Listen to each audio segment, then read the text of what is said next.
I'm Sarah Lacy. And I'm Paul Carr. And welcome to Why Is This News? With a Notice desk. anything different? I've been lobbying for a desk for about half a year. I'm thrilled that we have one. It's worth lobbying, isn't it? It is. And the background as well. The whole thing looks We're getting more professional every day. I feel like we're inside a Dalek. Okay, anyway. No one gets that reference. 3 people back in the UK just laughed. Craig Ferguson liked it. So we want to talk about TechCrunch and racism today. TechCrunch and racism, 2 of my favourite search terms. I had a minor meltdown this morning. You did? Yeah. You were a veritable, anti-racist campaigner on our internal Yammer. Right. You're dedicated to stamping out racism. Explain what was the cause of your ire. Well, John Biggs posted a story that said everything made on Alibaba and sold on Alibaba is shit. Everything. I think he went a little further and than that. He said China. The headline was basically... Yeah. And by extension, this was the curse of Chinese manufacturing. And that because the stuff being sold on Alibaba is bad for the environment and bad for the world and shit, hence he was not surprised that the CEO and senior executives were engaged in fraud. Well, the way I read it was, was stuff that's made in China. China is basically a bad land, a sort of lawless, anarchist place. So who is surprised that 2 Chinese executives would be forced to resign because of a scandal at their company?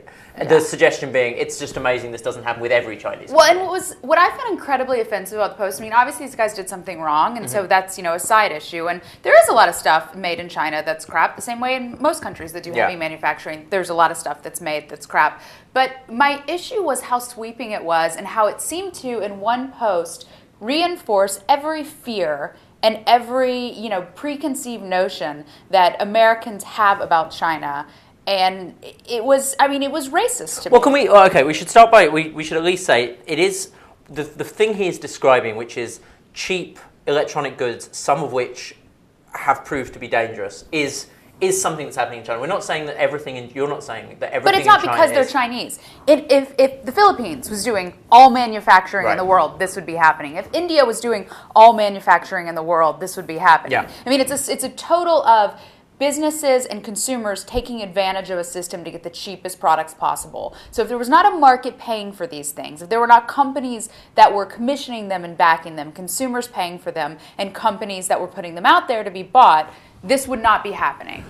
Is it not? I mean, is there not also an argument to say that, the way I read it wasn't just about China. It was a very American protectionist thing. It was more a question of things that, like, if these things were being made here, none of this, and were very expensive, none of this would be a problem. He's almost agreeing with you on that sense of like, because consumers want it. He was attacking consumers as much as anyone. He was like, we're ridiculous if we don't think a $500 laptop I don't think he was. When you this. say, I am not surprised executives were engaged in fraud, that is a pointed statement about executives you've never met. That's not what I'm... That is not about That's consumers. not the point I'm defending. In fact, I'm not actually defending either point. No, he definitely was like, that was bizarre. It was like, it smacked of, and I hesitate always to say things like, oh, it sounds like something off Fox News, because people say that about me every time I attack Julian Assange. I'm left of Lenin in TechCrunch, and yet somehow I'm a right-wing nutjob, But there was a touch of the Tea Party about it. A question of finding a legitimately bad story. And by the way, those 2 executives who resigned, there's no evidence they were involved. They resigned because,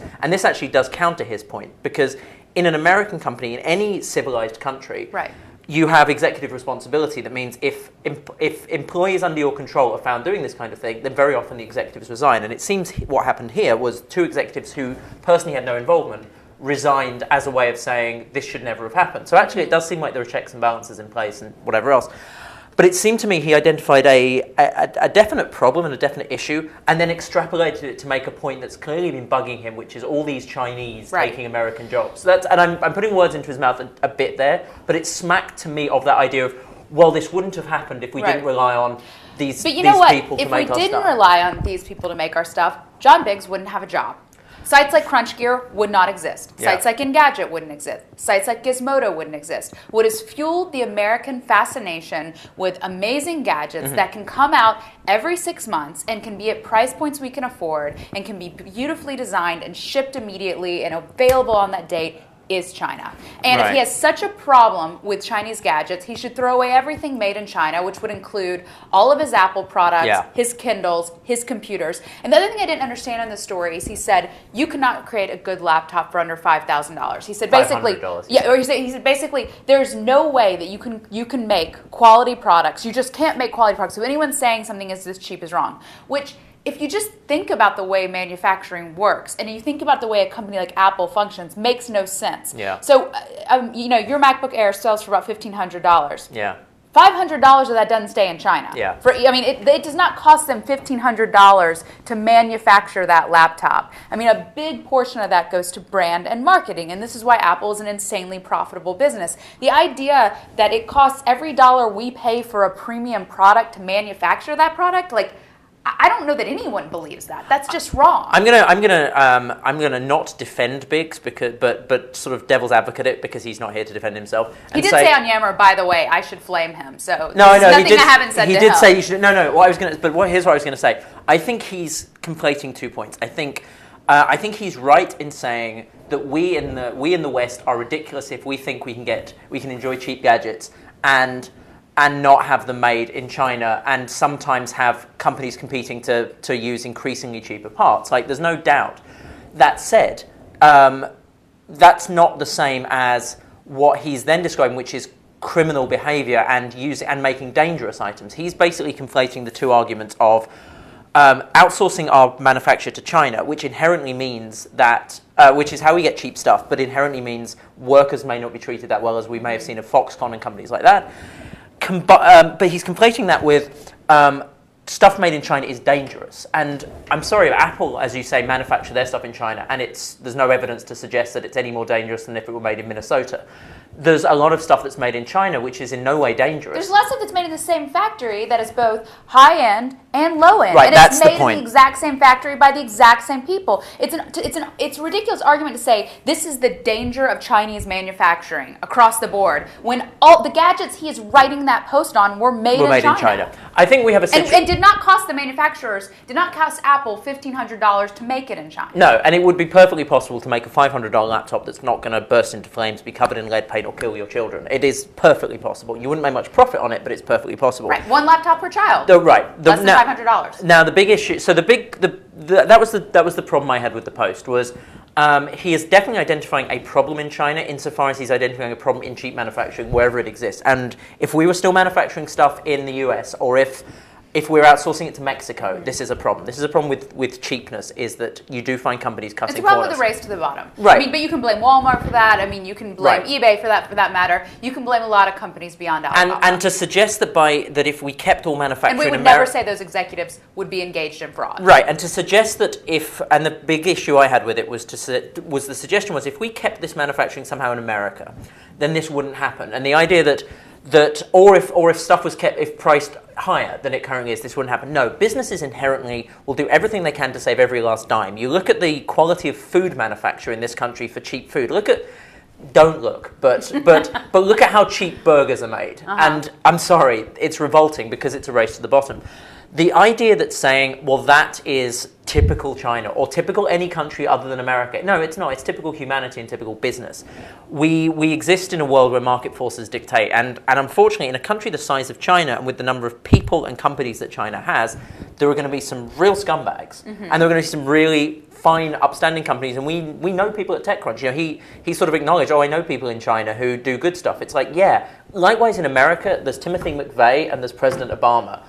Where do I extrapolate? What do I say about, who can be surprised that a country like America would produce a terrorist? Right. Who could be surprised that a country like America would elect the first African-American president, their first black president on a wave of euphoria? And you're like, I can pick anyone. Who would have thought that, America was called Sarah? I mean, it's so ridiculously, the point is, you can use one example to make any point you like, and I think it is beneath us as a publication, and I like John Biggs, and he usually writes some very solid stuff. I'm surprised. It feels like he's annoyed at something else, or it feels like he has some deep-seated worry that about American manufacturing that may be legitimate. But to basically just malign an entire country and an entire people on the basis of who've made our lifestyles possible, who probably made half the equipment in this room.